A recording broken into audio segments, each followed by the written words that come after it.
ছোটবেলায় মা বলতো, না বলে কারো জিনিস নিয়ে নেওয়াকে চুরি বলে। তাই কোনো জিনিস বাড়িতে নিয়ে গেলেই মা খুঁটিনাটি জিজ্ঞেস করেই ছাড়তো। মাকে বলতে হতো জিনিসটা আমি কোথা থেকে পেয়েছি।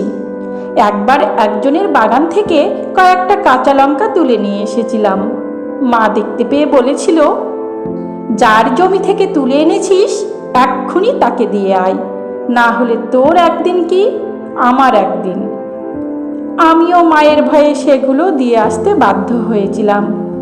সেই সময় মা একটা কথা বলেছিল, কোনো জিনিস দরকার হলে তার থেকে চেয়ে নিবি, কিন্তু না বলে নিয়ে আসবি না।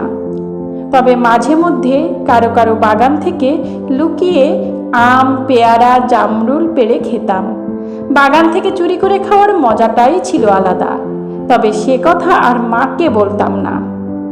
ছোটবেলার সেসব স্মৃতি আজও কত কি মনে করিয়ে দেয়।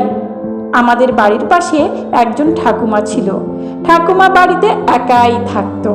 ঠাকুমার 2 মেয়ে, তাদের তখন বিয়ে হয়ে গেছে। ঠাকুমার বাড়ির পিছনে একটা বড় ফলের বাগান ছিল। বাগানে নানা রকম ফলের গাছ, পেয়ারা, লিচু, আম, গোলাপজাম, কত কি। পাড়ার সবাইকে ডেকে ডেকে গাছের ফল বিতরণ করত ঠাকুমা। আমাকেও দিত। কেন জানি না মনে হতো আমাকেই একটু কম দিত, আর সব থেকে ছোট পেয়ারাটাই আমার হাতে দিত। আমার খুব রাগ হতো মনে মনে, কিছু বলতে পারতাম না। ঠাকুমার ফলের বাগান তো ছিলই, সেই সঙ্গে বাড়ির সামনে যে ফাঁকা জায়গাটা পড়ে থাকতো ওখানে শাক সবজির গাছ লাগাতো।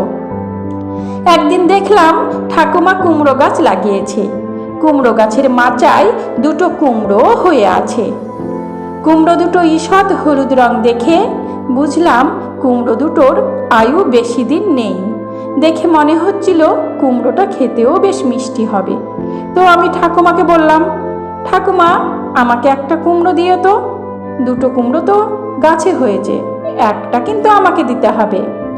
আমার কথা শুনে ঠাকুমা বলল, মাত্র 2টো কুমড়ো হয়েছে, তোকে একটা দিলে হবে কি করে? আমাকে আরো 2জন চেয়েছে। এরপর যদি গাছে কুমড়ো হয় তাহলে তখন তোকে দেব, এই 2টোর মধ্যে থেকে দিতে পারবো না। কথাটা শুনে খারাপ লেগেছিল। কত স্বাদ করে চাইলাম, বলে কিনা হবে না। যাই হোক, মনের মধ্যে একটা রাগ রয়েই গেল। 2-3 দিন পর মা আর বাবা কি একটা দরকারে মাসির বাড়িতে গিয়েছিল।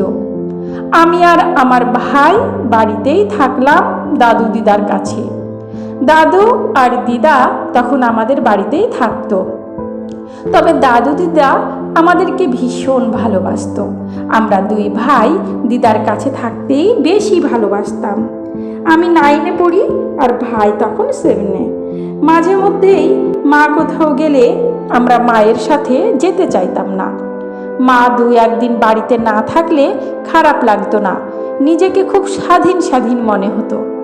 মা বাবা বাড়িতে নেই, যখন তখন বকা বা শাসন করার মতো কেউ নেই। মা যখনই কোথাও যেত তখনই বারবার বলে যেত, দিদার কথা শুনে ভালো হয়ে থাকবি, আর দিদাকে জ্বালাতন করবি না। দিদাকে না বলে কোথাও যেন যাওয়া না হয়।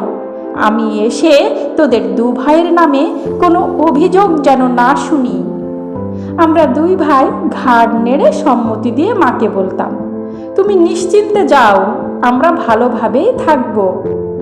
কিন্তু উল্টোটাই হতো।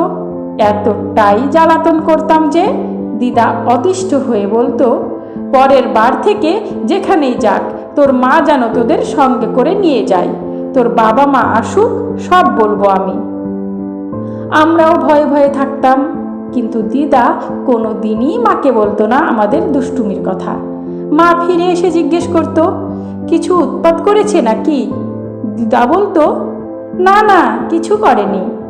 দিদার এই ছোট্ট মিথ্যে কথায় কত ভালোবাসা লুকিয়ে থাকতো।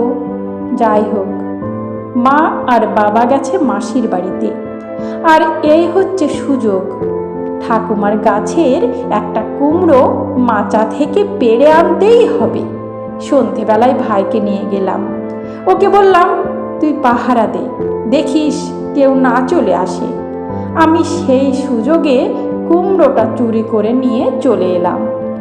বাড়িতে নিয়ে আসতে আমার দিদা জিজ্ঞেস করলো, কুমড়োটা কোত্থেকে নিয়ে এলি?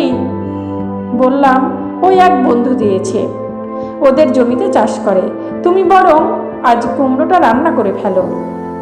দিদা বলল, ঠিক আছে, কাল রান্না করব, আজ করতে হবে তার কি মানে আছে? আজই করো, আজ খাবো বলেই তো নিয়ে এলাম।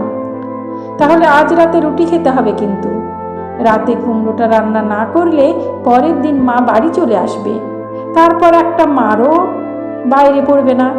সেদিন দিদা ছোলা দিয়ে কুমড়োর ঘন্ট বেশ সুন্দর করে বানিয়েছিল। সত্যি সে স্বাদ এখনো মুখে লেগে আছে।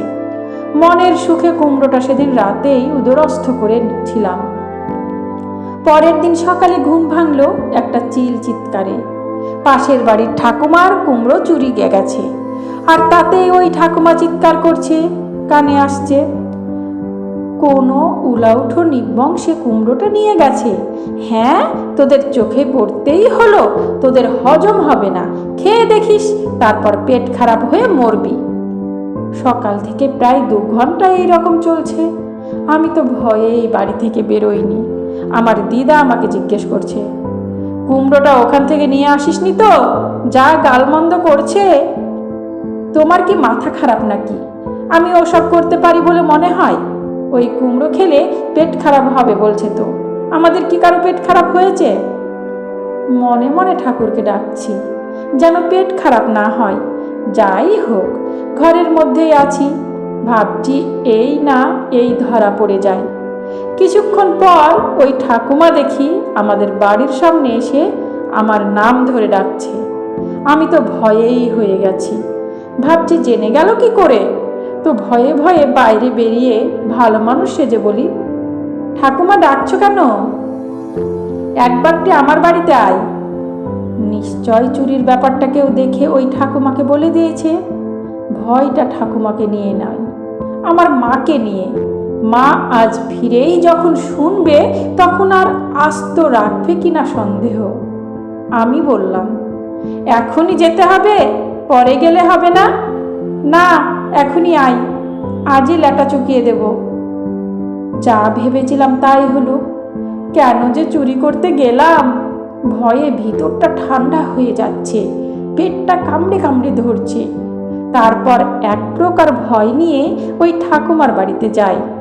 যেতেই ঠাকুমা বলে, ওখানে আধখানা কুমড়োটা তোর জন্য রেখেছি, ওটা নিয়ে যা। আর একটাই তো ছিল গাছে, ওটা যদি রেখে দিই তাহলে কোনোদিন ওটাও নিয়ে চলে যাবে। তাই ভাবলাম ল্যাটা চুকিয়ে দিই। আর তুই কত আশা করে কুমড়ো খেতে চেয়েছিস, তোকে না দিতে পারলে মনটা খারাপ লাগতো আরও।